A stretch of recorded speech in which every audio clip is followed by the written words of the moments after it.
Shalom saudara-saudaraku, selamat bertemu lagi. Kita bersama-sama saat ini untuk membaca Alkitab dan merenungkan firman Tuhan di hari Senin tanggal 18 Maret 2024. Saudara-saudara yang dikasihi Tuhan, kita akan membaca khusus bacaan kita Lukas 22 ayat 48. Juga diberi tema dari bacaan renungan kita pagi hari ini, sabda pagi hari ini, temanya ciuman maut. Tapi sebelum kita membaca dan sebelum kita merenungkan firman Tuhan sabda pagi ini, saya mengajak saudara-saudaraku, kita mohon lagi pertolongan Tuhan agar di saat kita membaca, di saat kita mendengarkan renungan atau merenungkannya, ada Roh Kudus bekerja di hati dan pikiran kita. Mari kita berdoa. Di pagi hari yang indah ini ya Tuhan, melalui sabda pagi Gemim Sion Winangun,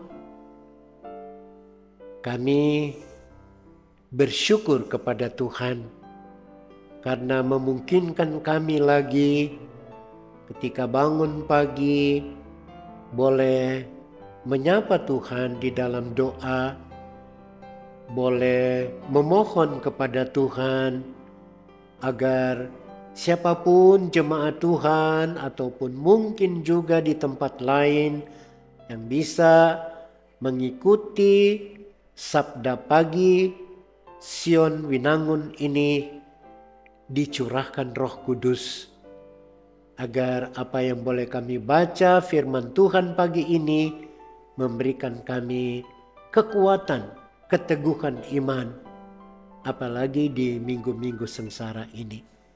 Berkati semua orang yang membaca dan mendengarkan firman Tuhan melalui sabda pagi ini. Terpujilah namamu, di dalam nama Yesus kami berdoa.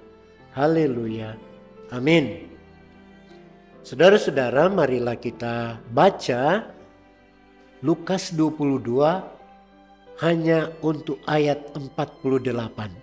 Jadi Lukas 22 ayat 48. Saya akan membacanya, demikian firman Tuhan. Maka kata Yesus kepadanya, "Hai Yudas, engkau menyerahkan anak manusia dengan ciuman?"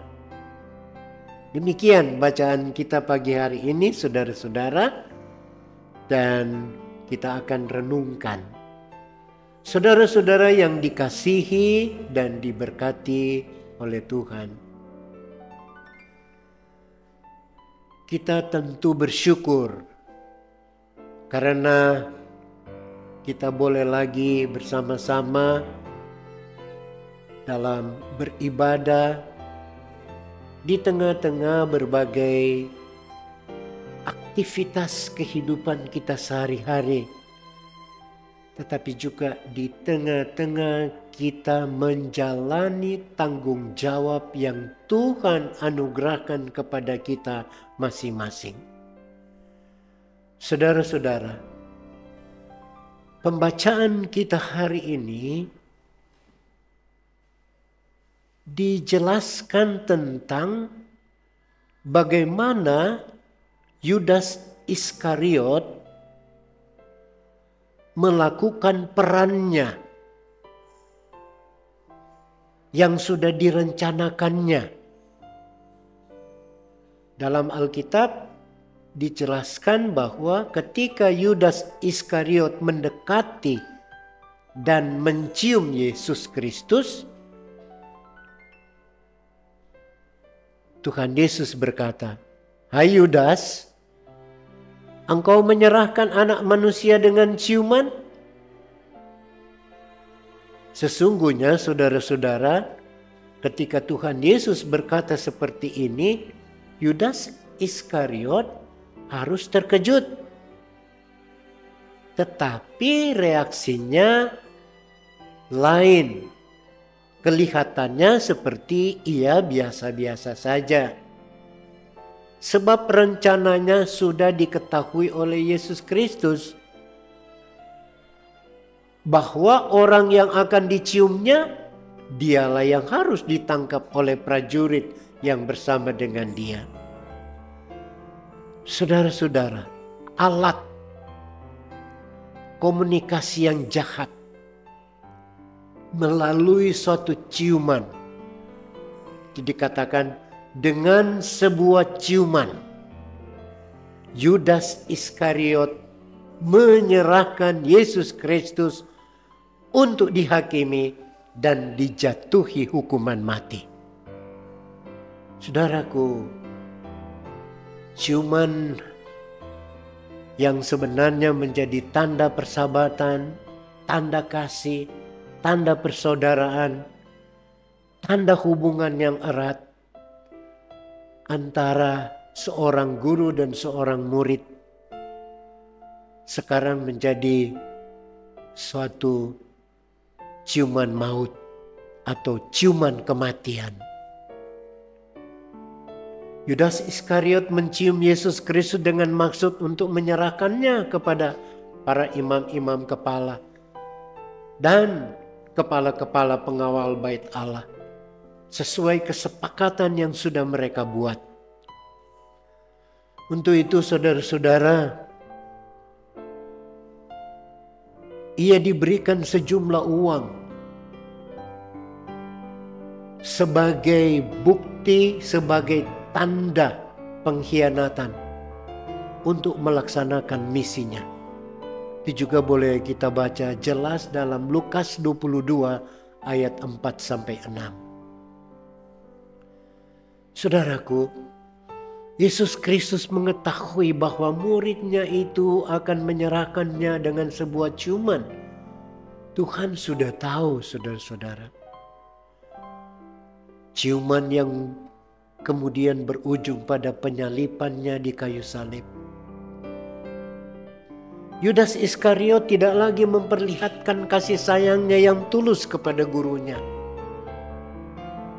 karena hatinya sudah dikuasai oleh iblis. Itu kita baca lagi dalam Lukas 22 ayat 3 jelas sekali. Sehingga ia tidak dapat berkata-kata lagi setelah Yesus Kristus menyapanya. Karena ia sudah terlanjur memberi tanda kepada para prajurit untuk menangkapnya. Sudah ada deal persekongkolan yang tidak bisa lagi diganggu gugat.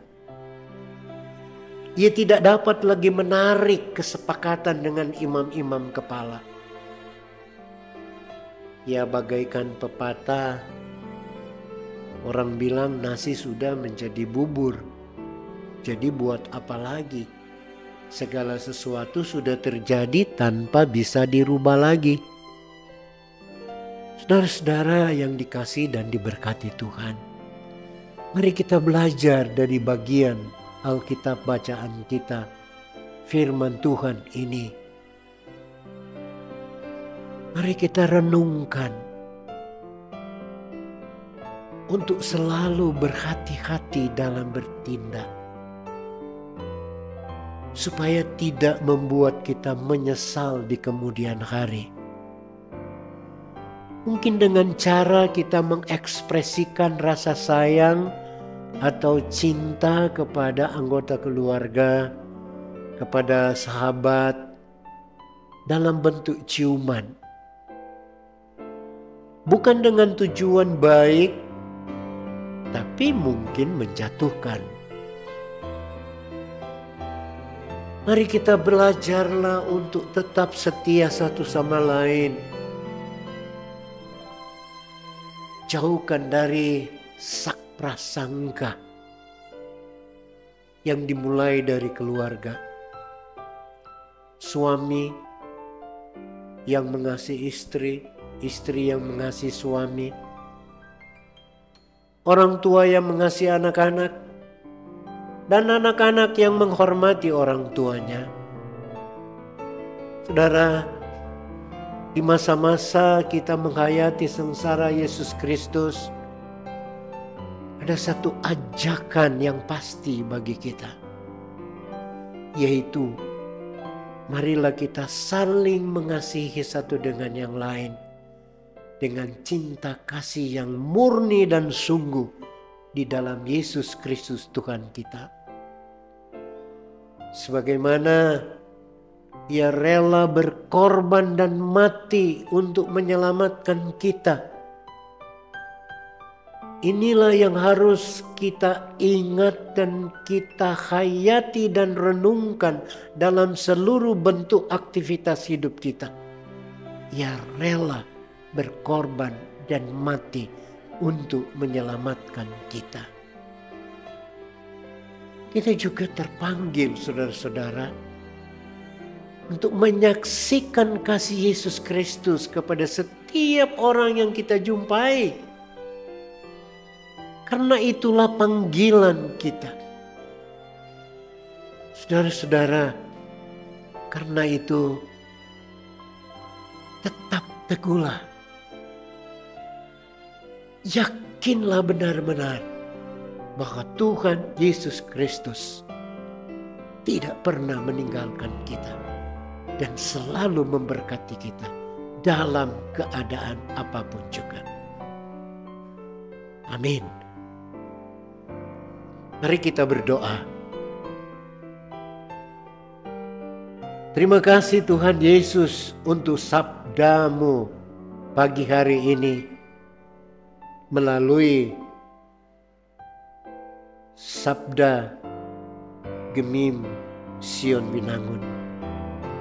Tuhan memberkati semua jemaat dan Tuhan memberkati semua yang bisa mendengarkan dan mengikutinya. Teguhkan iman mereka, teguhkan keyakinan mereka. Berkatilah mereka semua dimanapun mereka berada melalui firman-Mu di dalam nama Tuhan Yesus. Haleluya. Amin.